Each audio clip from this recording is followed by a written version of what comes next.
Apa yang dimaksud dengan etika profesi?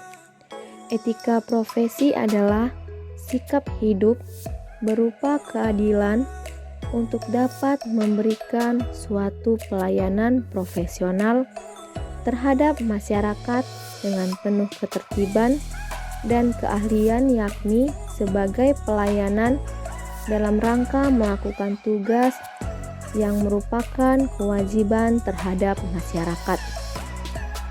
Profesi sebagai wirausaha. Wirausaha dalam industri pangan harus mengetahui kode etiknya di dalam berwirausaha. Secara etimologi kewirausahaan berasal dari kata wira dan usaha. Wira artinya pejuang, pahlawan, manusia, unggul, teladan, berbudi luhur, dan lain-lain. Usaha berarti perbuatan amal, bekerja, atau berbuat sesuatu.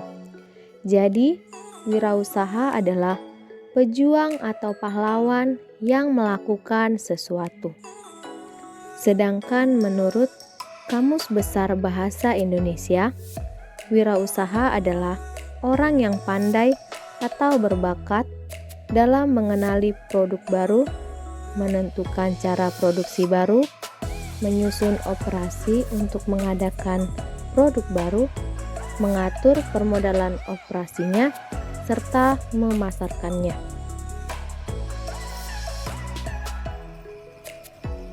Dalam lampiran keputusan Menteri Koperasi dan Pembinaan Pengusahaan Kecil nomor 961/Kep/MI/1995 dicantumkan bahwa 1. Wirausaha adalah orang yang mempunyai semangat, sikap, perilaku, dan kemampuan kewirausahaan.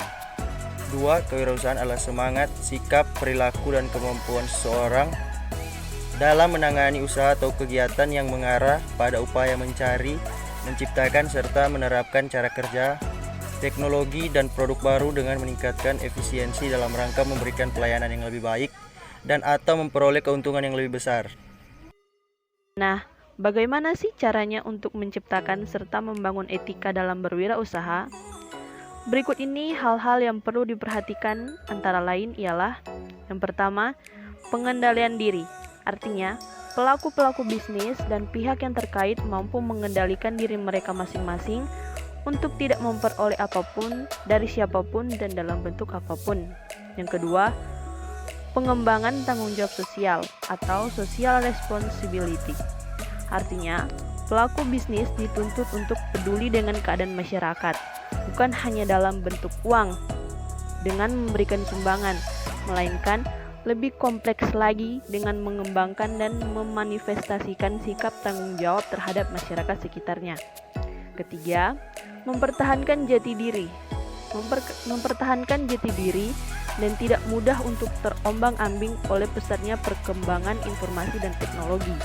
Namun, bukan berarti etika bisnis anti perkembangan informasi dan teknologi, tetapi informasi dan teknologi itu harus dimanfaatkan untuk meningkatkan kepedulian bagi golongan yang lemah dan tidak kehilangan budaya yang dimiliki akibat adanya transformasi informasi dan teknologi.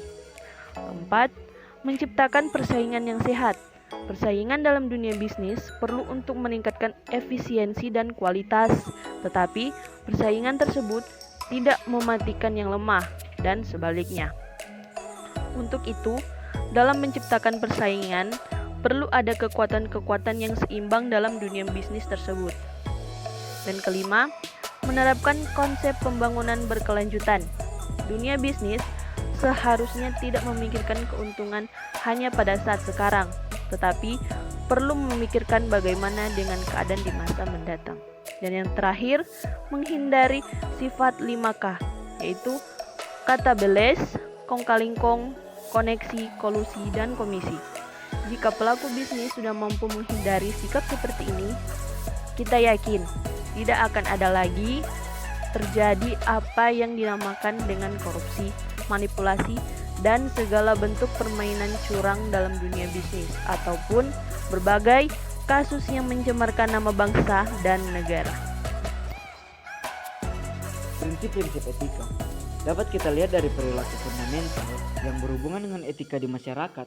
Sinmera 1996 mengungkapkan beberapa prinsip etika dan berlaku sepanjang masa di semua etnis yang dapat dijadikan sebagai etika bagi seorang wirausaha. Yang pertama, kejujuran. Yang kedua, kepercayaan. Yang ketiga, tanggung jawab. Yang keempat, keberanian moral atau kemandirian dalam menentukan sikap dalam bertindak. Yang kelima, fairness atau kesediaan memberikan apa yang patut diberikan kepada seseorang. Yang keenam, rendah hati. Yang ketujuh, hormat pada diri sendiri dan orang lain. Yang kedelapan, kepedulian. Yang kesembilan, realistik kritis.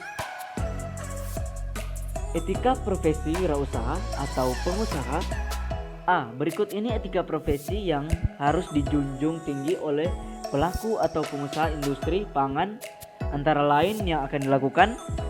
Yang pertama, mengutamakan kepuasan pelanggan. Yang kedua, banyak melakukan interaksi dengan pelanggan. Yang ketiga, berusaha memenuhi kebutuhan pelanggan.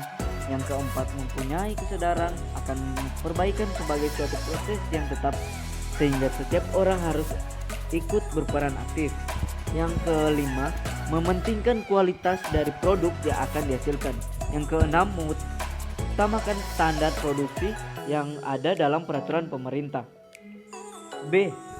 Etika profesi yang tidak boleh dilakukan oleh pengusaha antara lain menipu konsumen dengan menghasilkan produk yang tidak berkualitas, melakukan tindakan pemerasan baik secara fisik maupun materi terhadap bawahan, penggunaan bahan-bahan berbahaya pada produk yang dihasilkan, mengganggu atau meresahkan masyarakat sekitar dalam hubungannya dengan kegiatan usaha yang dilakukan.